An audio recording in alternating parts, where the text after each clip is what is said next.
Greetings, ladies and gentlemen. Welcome back to another episode here on True Confessions, Naija. The following story that you're going to be listening to, it comes from a message sent to me by one of our brothers, and the message reads like this. Greetings, Uncle Ori. Please, can you post my story with a hidden identity? My story begins when I was just 19 years old. My family was dead broke. And I don't mean struggling to make ends meet. I mean, we were so poor, so desperate that my younger siblings and I would often go to bed with nothing but hot water in our stomachs.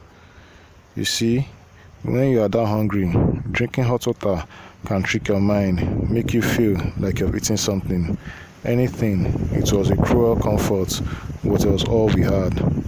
My mother, a strong woman who had already endured so much, was at her breaking point.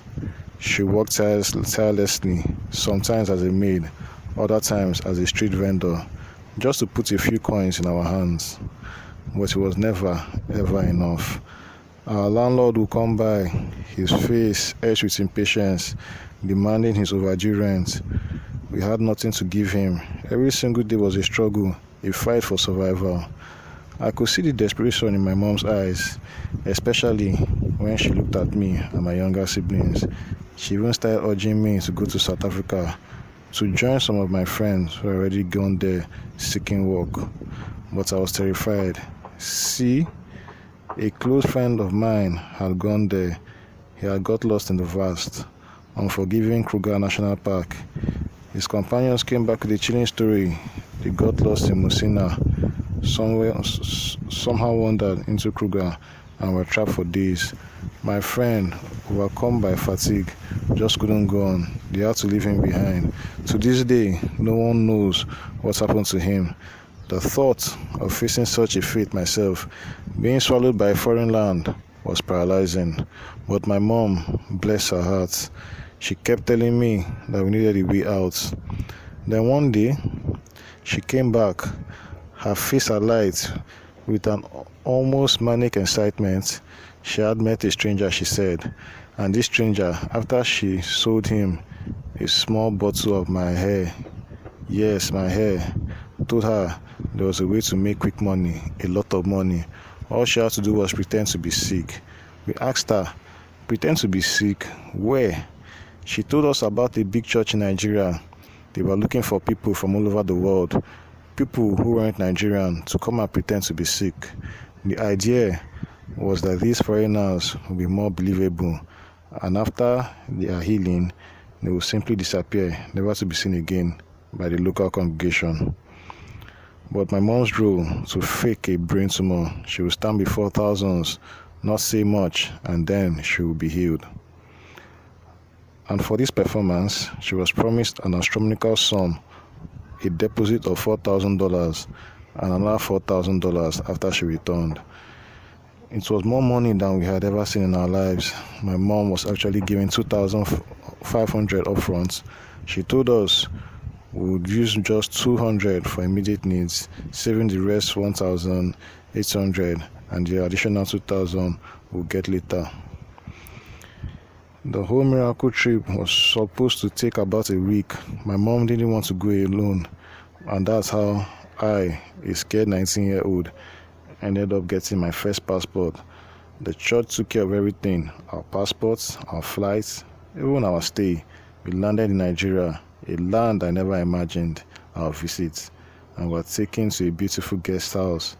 But there was a catch. We were told never to go outside. We had to stay indoors at all times. Even the room service was provided by church members, not the hotel staff. They didn't want us seen with anyone. They didn't want us interacting with the outside world. The night before the big miracle, my mom was taken away. She was trained by doctors, church members, who briefed her on medical terms, making sure she sounded convincing. The next day, I went to the church. It was enormous, packed with thousands of people. I was seated in a special VIP section, along with other relatives or people brought from around the world. We sat in our corner, hushed, never speaking to anyone outside our group. We were told explicitly explicitly not to even acknowledge our family members when it was their time to be prayed for. The service began with singing, praise and worship. Then I watched in shock as my mother was brought out before the prophet even entered the stage.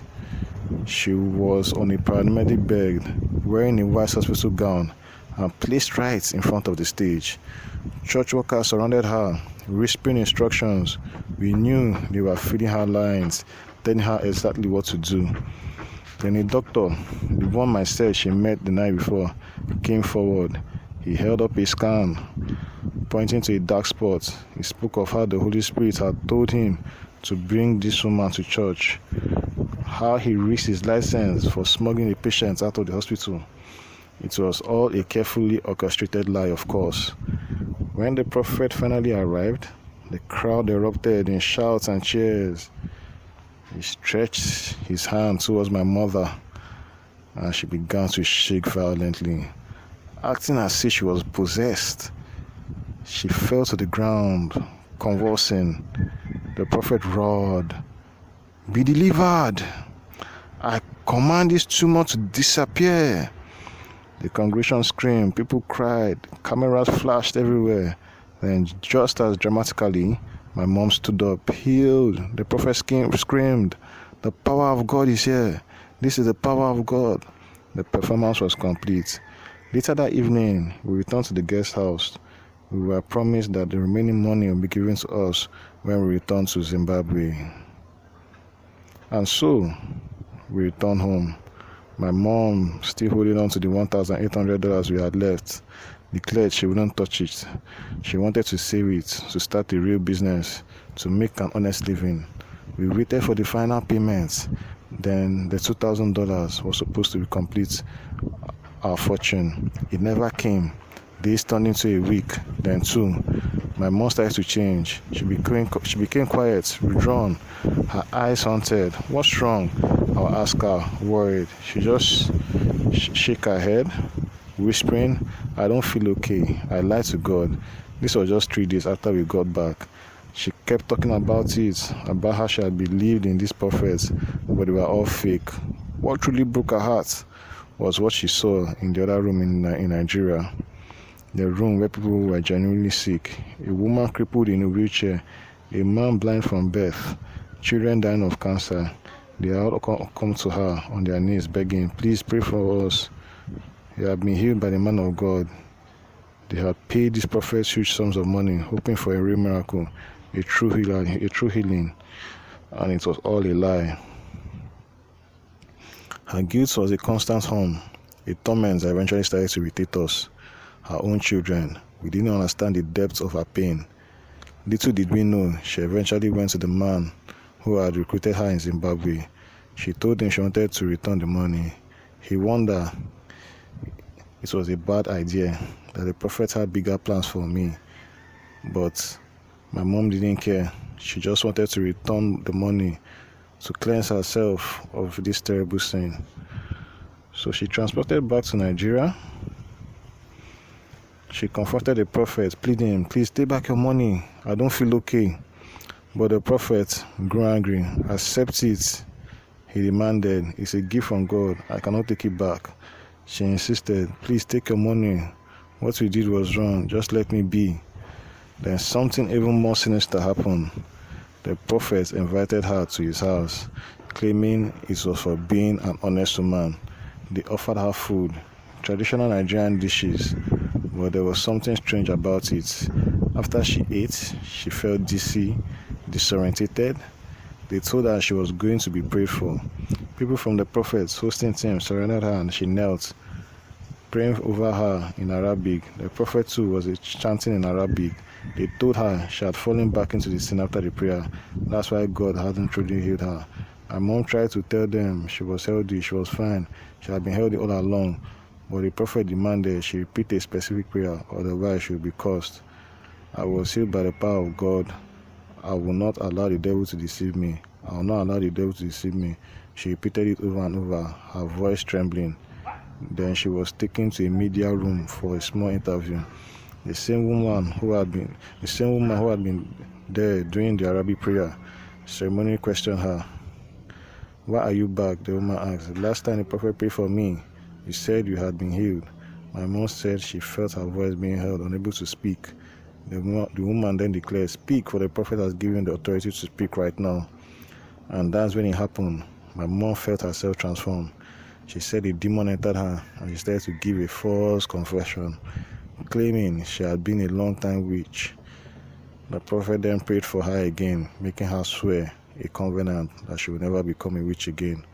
When she returned to Zimbabwe, her old witch friends, the ones she knew from before, the whole ordeal, whom she had presumably been trying to leave behind, told her to go with them to the graves. And from that day on, she started having terrible headaches. The very same headache she had pretended to have, until terrifyingly a tumor started to develop. The woman in the interview had warned her, hadn't she, after he had been healed by the prophet, you still have to pray. Don't just depend on the glory of the prophet. You have to walk. You have to pray constantly. Otherwise, the devil will come and devour you like a lion.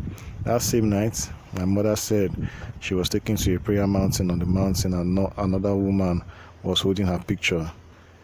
They prayed, and then her picture was nailed to a tree. My mom said to this prayer mountain had a tree covered with countless pictures, each one nailed to his back. She was returned to the guest house and then came back to Zimbabwe. When she returned, my mom was never the same. She kept getting sicker and sicker. She couldn't stand in the sun for long, which made her streets vending work impossible. One day, we got the call. Our mom had collapsed. She was rushed to Panyamwantwa Hospital. After a series of tests, the doctor gave us a diagnosis we couldn't believe. It was a death sentence for a poor woman in Zimbabwe, brain tumor. My mom was heartbroken. Until the day she passed away, she would be crying, repeating, "They took my name and they gave it to their tree in the unholy mountain." She wasted away, losing weight, losing her hair. She stopped recognizing us.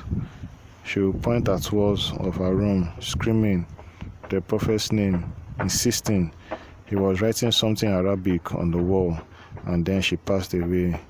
When my mom passed away, I felt an emptiness, a sorrow that stays with me to this very day. I struggle a lot. This is my story. When you post it, please tell your listeners, do not trust everything you see. Some miracles are not real. When you post it, tell me. I'll be below the comment section, going through every comment. Thank you very much. Dear listeners, that was a message sent to be one of our brothers. Strange things indeed happen in this world of ours. What do you think about this? Have you heard similar stories? Share your thoughts below in the comments and give our brother here some advice. Things they really happen for this our world though. Now wow.